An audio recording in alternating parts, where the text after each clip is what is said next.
Special thanks to my patrons for supporting my channel. Hey, remember the Electric State that came out last year? No?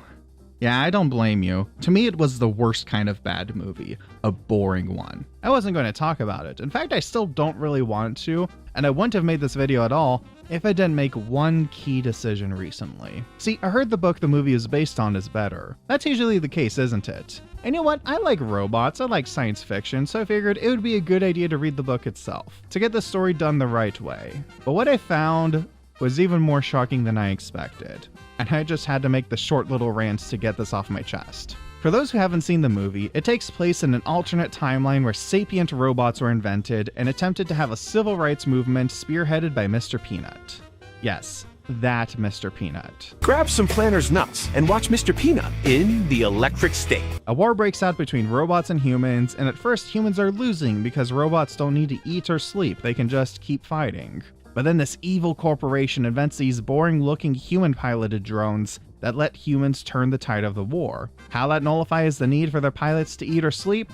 I don't know, don't worry about it. Anyways, the humans win, relegating the robots to an exclusion zone. Fast forward to the 90s, and teenage girl Michelle finds a robot rummaging in a room that claims to be controlled by her brother, whom she believed had died with her parents in a car crash. Of course, she immediately believes this, and sets out to save her brother from the clutches of the evil Stanley Tucci Incorporated. Along the way, she runs into Pratt and Anthony Mackie, who are scavengers in the exclusion zone, and Mr. Peanut, who still acts as the leader of the robots. You get the picture. Michelle's brother is the central key to running this massive metaverse-style thing that's got people addicted to it. Michelle needs to free him and shut it down. She does so. CEO Stanley Tucci is arrested, and the world's not afraid of robots anymore. You can fill in the gaps from there, honestly. So when I say that the book is better than the movie, you probably assume that I mean the book is a better version of the story I just told you. You might imagine I'll say that Pratt's character is not in the book at all, or I'll say that the CEO isn't arrested at the end, leaving things on a much darker note. Now those things are true, but at the same time it glosses over the most critical difference.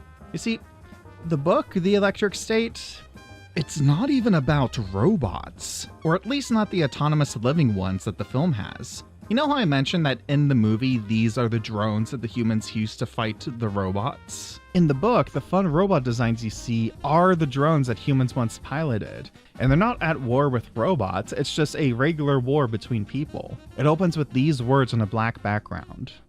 The war had been fought and won by drone pilots. Men and women in control rooms far from battlefields, where unmanned machines fought each other in a strategy game played over 7 years. The pilots of the Federal Army had lived a good life in brand new suburbs, where they could choose from 30 kinds of cereal on their way home from work. The drone technology was praised because it spared us meaningless loss of life. The collateral damage was of two kinds: the civilians unfortunate enough to be caught in the crossfire, and the children of the Federal pilots, who, as a concession to the godheads of defense technology, were all stillborn. Are you starting to see what's wrong with the movie? But even then, I must confess I had to stop and restart the book when I realized that I had been reading it entirely wrong. Because I had assumed this was still a conflict between humans and robots at first. I knew that Netflix had probably added in or removed things like characters and plot arcs. It didn't occur to me that they would have completely changed the fundamental premise of the story. When I propose this is the worst adaptation I've ever seen, sure, there have been adaptations of things that are worse movies, but you look at the Cats movie, despite all of its many flaws, it is still fundamentally an adaptation of the Cats musical.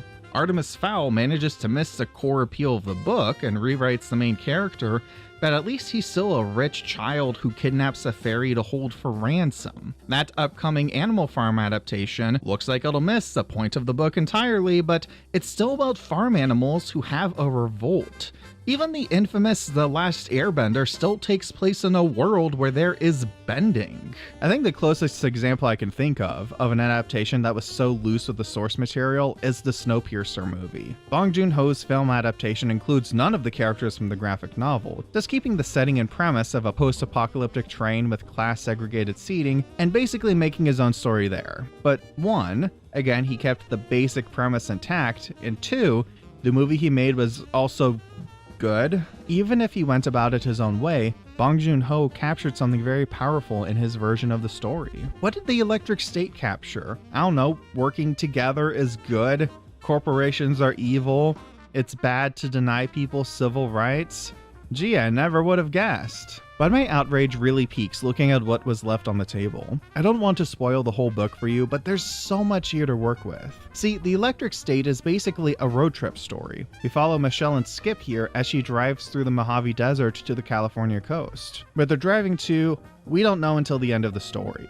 Writer and illustrator Simon Stålenhag shrouds The Electric State in heavy mystery, and it's actually kind of brilliant in execution, by deftly picking what we see and what we only hear about.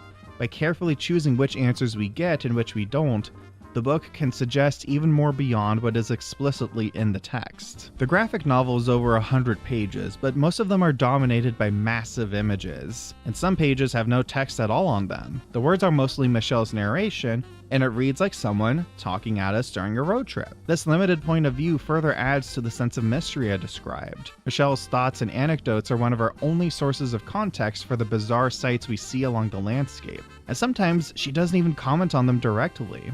Here, let me read you some bits from the book for a couple minutes. Just listen to these passages and look at the images that accompany them. When did it all start? I can't really remember. It started like any recreational activity, I guess. Like TV. Sometimes they watched TV, and sometimes they sat there wearing their Neurocasters. I didn't care.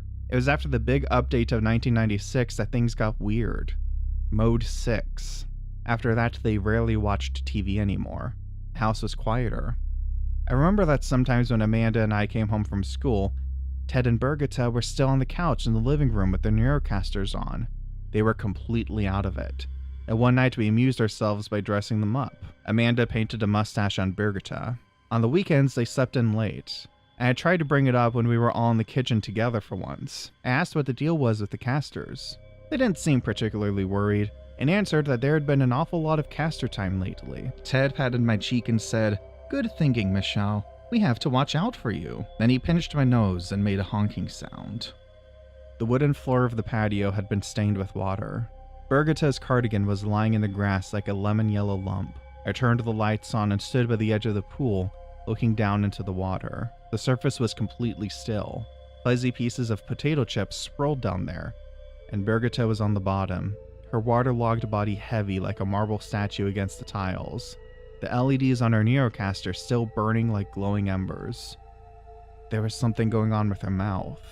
It moved like the mouth of someone dreaming, and it didn't stop moving until later, when Ted took the Neocaster off, and she finally died. When we hit the road again, it was pitch black, and the images in my head felt more real than the world outside the car. Birgitta's eyes had been grayish, looking for something that had just been pulled away. How long had she been there at the bottom of the pool? Hours? She had vomited all the water from her body onto the couch, and then she had curled up, lifeless. Ted sat on the floor, dazed and heartbroken, with her wet body in his lap, holding her arms like he was playing with a doll. When the paramedics had taken her away, he sat down on the couch for a while. Red, empty eyes. Then he had put his Neocaster on and leaned back into the cushions.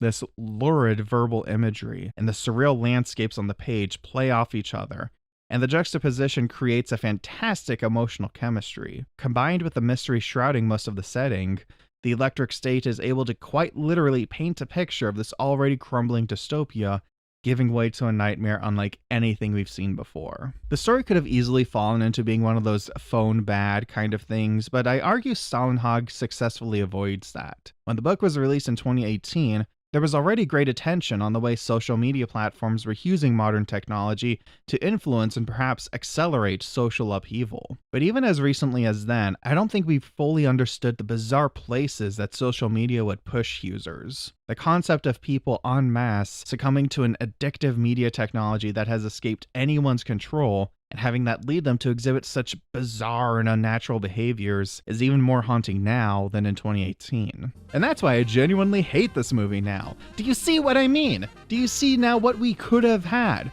Forget the way they changed the plot. They changed the tone. They changed the core themes of the work. I don't even want to look at this stupid trailer footage anymore. Go on, get out of here. Just read the book. Please, that's all I made this video to say. I sat down and read it within 2 hours, and that was with me being distracted. The Electric State deserves to be known as a graphic novel masterpiece, not as a painfully mediocre streaming dump. Anyways, I can't wait for the Russos to come back for the Avengers later this year. Yay!